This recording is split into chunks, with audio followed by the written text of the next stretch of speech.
Hey, let's talk about appraisal waivers. So recently I had an agent partner of mine approach me about this subject. And basically she wanted to know, hey, what the heck is this? This listing agent is telling me that the buyer has an appraisal waiver, and so we do not need an appraisal on this property. So she hadn't heard of it, probably because they haven't been as common in the past as they are now. So we are seeing more and more appraisal waivers. They are a real thing, and they're an awesome thing for our buyers and our sellers. And we'll kind of talk about that appraisal waiver, what it is, and the many benefits it has to all parties of the transaction. So again, while they haven't been very common in the past, we are seeing more and more appraisal waivers being given.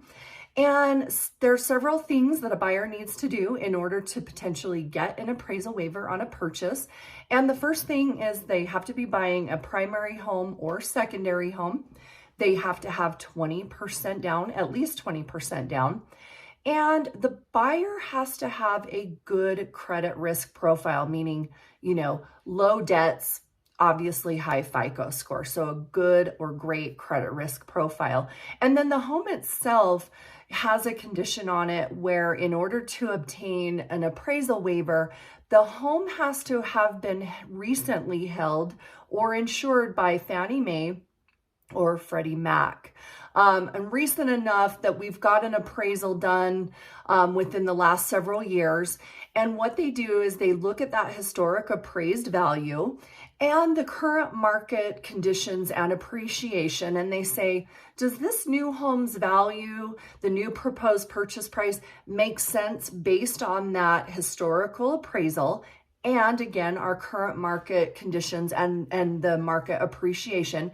And if it makes sense, if the new value assigned to this home makes sense, it's possible that you will get an appraisal waiver, and so no appraisal is needed. And the way that this benefits, of course, not only our buyers, but our sellers, is without having to do an appraisal, you're going to shorten your time to close, right? Because you're not going to be waiting for the appraisal to be scheduled and then the subsequent appraisal report to come in.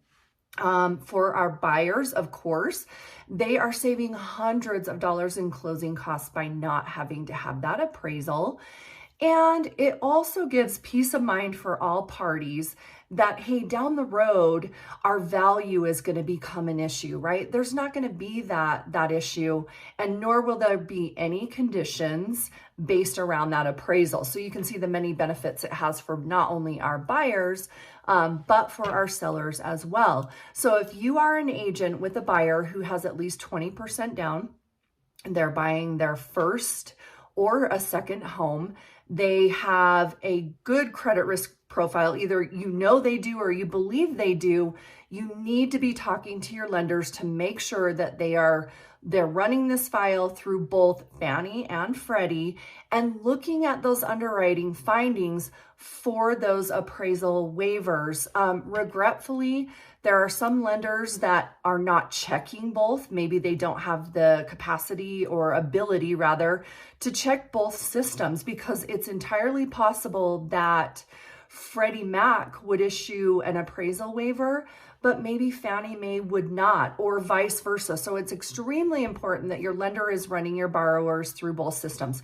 I will always check both systems for my buyers because I want to give them every possible benefit within the transaction. And you can see that an appraisal waiver is a huge benefit, not only to the buyers, but to our sellers, as I've said before. So if you have any questions about this, give me a call. I'd be happy to chat through it, give you the ins and outs, all of that stuff about these appraisal waivers, because you can see they're awesome. They're an awesome benefit for our borrowers.